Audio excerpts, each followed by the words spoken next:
Shalom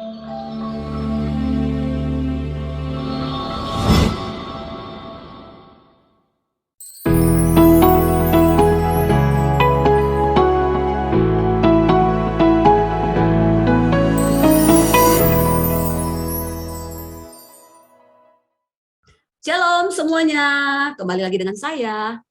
Ya, oke. Hari ini kita temanya tentang kesetiaan seorang hamba. Ya, saya percaya semua yang ada di ruang Zoom ini kita menyatakan diri kita bahwa kita adalah hamba Tuhan ya. Jadi di sini saya ambil kitabnya dari Roma 1 ayat 1. Demikian firman Tuhan. Dari Paulus, hamba Kristus Yesus yang dipanggil menjadi rasul dan dikuduskan untuk memberitakan Injil Allah. Nah, saudara, hamba dalam Kamus Besar Bahasa Indonesia itu artinya abdi, ya, abdi atau budak belian.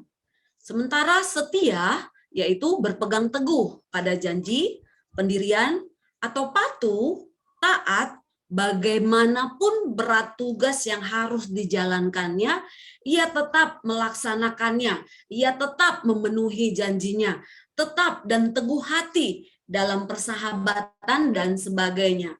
Jadi kesetiaan seorang hamba adalah patuh dan taat kepada tuannya.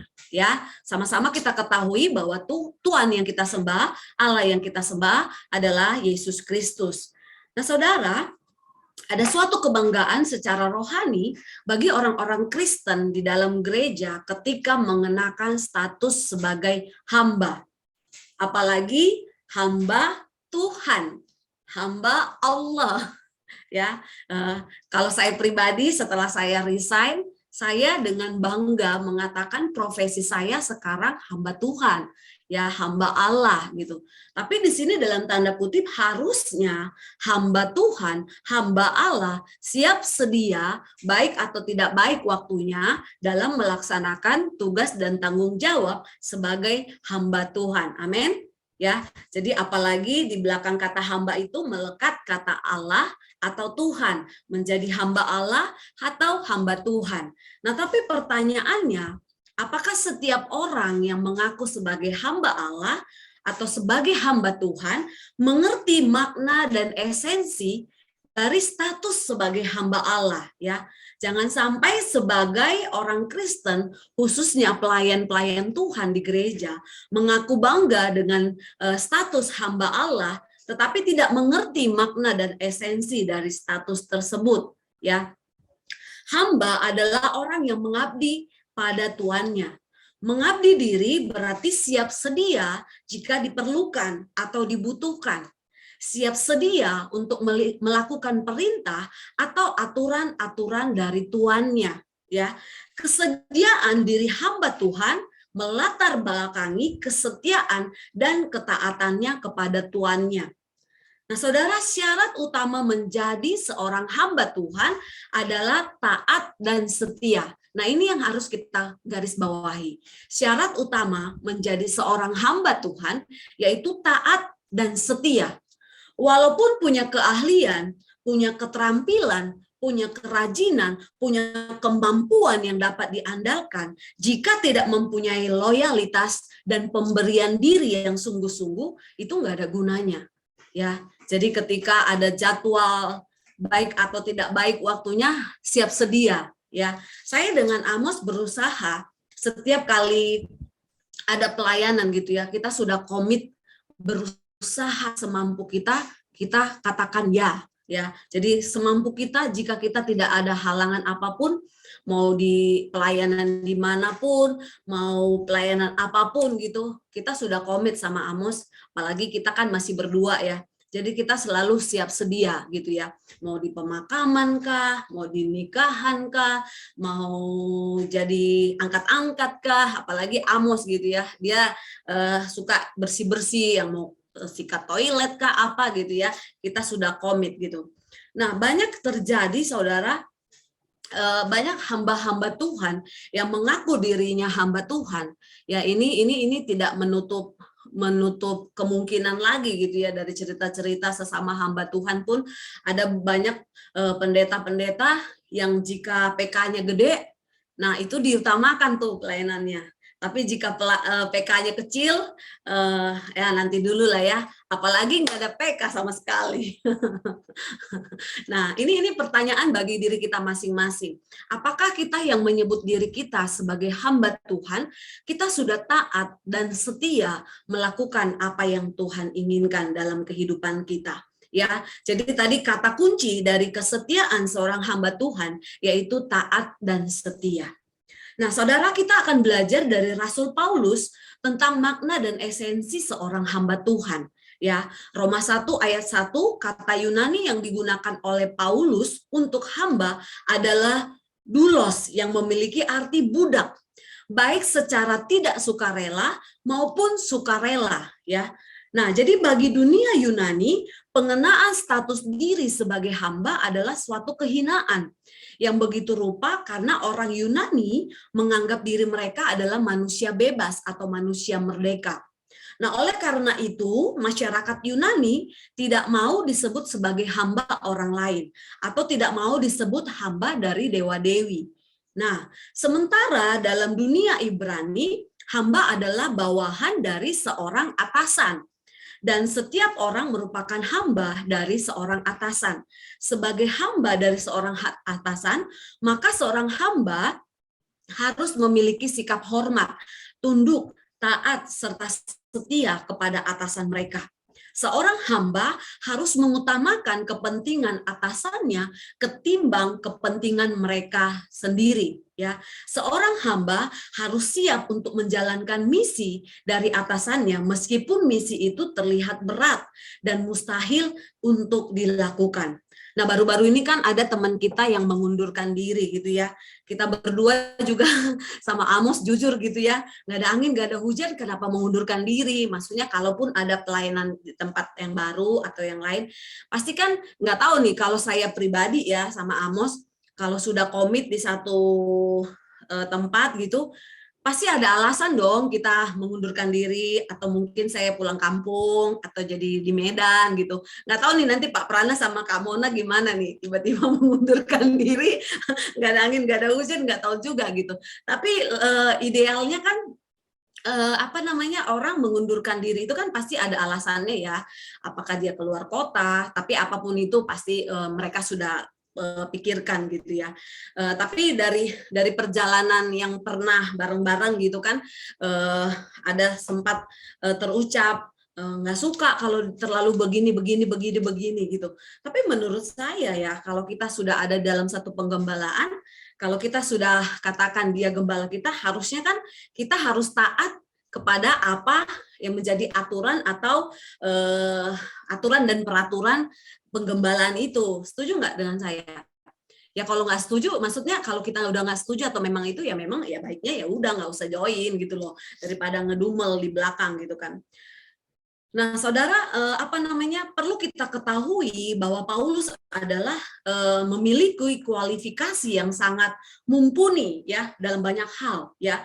Dia kelahiran di Tarsus ya, kota pelabuhan yang kosmopolitan serta kota intelektual karena memiliki universitas yang ditunjang oleh pemerintah Romawi. Jadi dia ini mengenyam pendidikan ala Yunani yang dikenal memiliki banyak filsuf ternama. Namun Paulus lahir dari keluarga Yahudi, sehingga ia memahami Yahudi dan hukum Taurat yang sangat kompleks ya. Nah, jadi di sini dibuktikan bahwa Paulus dididik oleh rabi ternama yaitu Gamaliel ya. Paulus diyakini sebagai salah satu 70 anggota Sanhedrin, Mahkamah Agung Yahudi, menjadi pribadi yang tidak bercacat dalam melaksanakan hukum Taurat.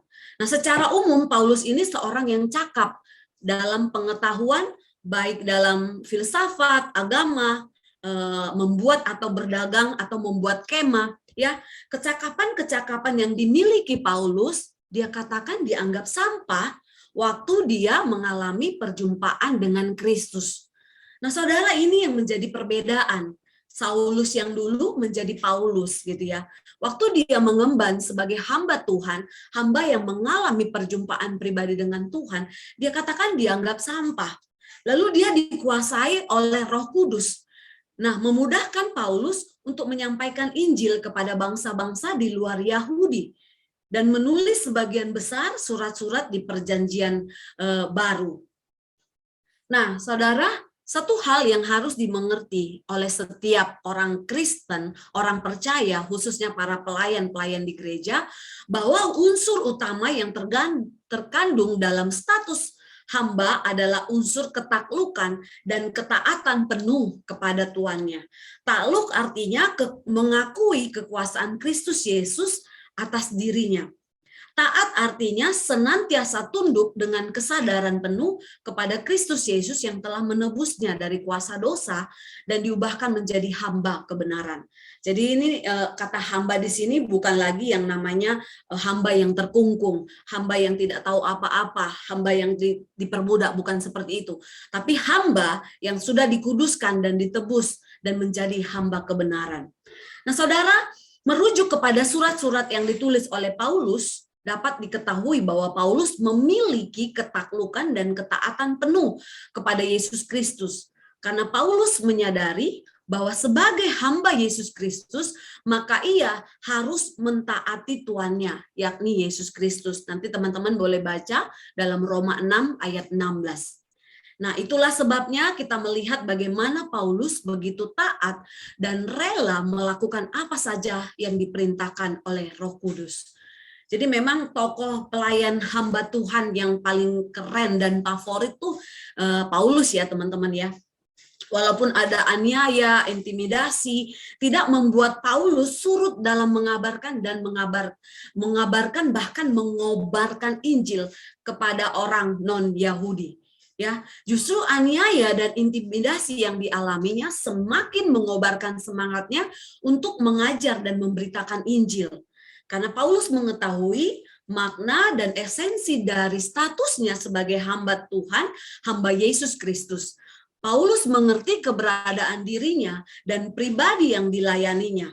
Oleh karena itu, Paulus mengatakan, karena bagiku hidup adalah Kristus dan mati adalah keuntungan. Ini keren banget ya teman-teman ya. Berapa di antara kita yang sudah mampu untuk mengatakan ini dengan lantang atau dengan percaya diri? Karena bagiku hidup adalah Kristus dan mati adalah keuntungan. Ya, ini ngomong soal mati gitu. Kalau ingat mama perjalanannya 7 tahun stroke gitu ya. Kita doakan yang terbaik dengan ngelihat kondisinya menderita gitu kan. Tuhan jadilah kehendakmu, jadilah yang terbaik Tuhan. Dan waktu kayak diskusi gitu sama Tuhan, kok rasanya cuma 4 hari gitu loh bersama-sama dengan mama gitu, kok rasanya di akhir hidupnya aku tuh nggak dengar suaranya, nggak dengar dia cerewetnya gitu, kayak ngobrol gitu sama Tuhan, kayaknya nggak puas gitu. Tapi Tuhan bilang, loh kemarin bilangnya jadilah yang terbaik untuk mama. Kayaknya dia udah menderita banget gitu. Sekarang udah gue panggil, lu ngomel lagi, bilang belum siap. Iya, jadi dalam kemanusiawian kita tuh memang kita sering diperhadapkan dengan situasi yang beneran nggak sih gue udah siap kalau mama dipanggil gitu. Jujur ya, aduh itu tuh masih belum bisa let it go. Ternyata kemarin aku telepon Oma Yen gitu ya, ternyata tuh mudah banget untuk nguatin orang supaya kuat, supaya tegar gitu kan. Tapi pas ngelewatinnya, apalagi kalau terngiang dia panggil, udah makan dek, si nenggolan mana dek, aduh.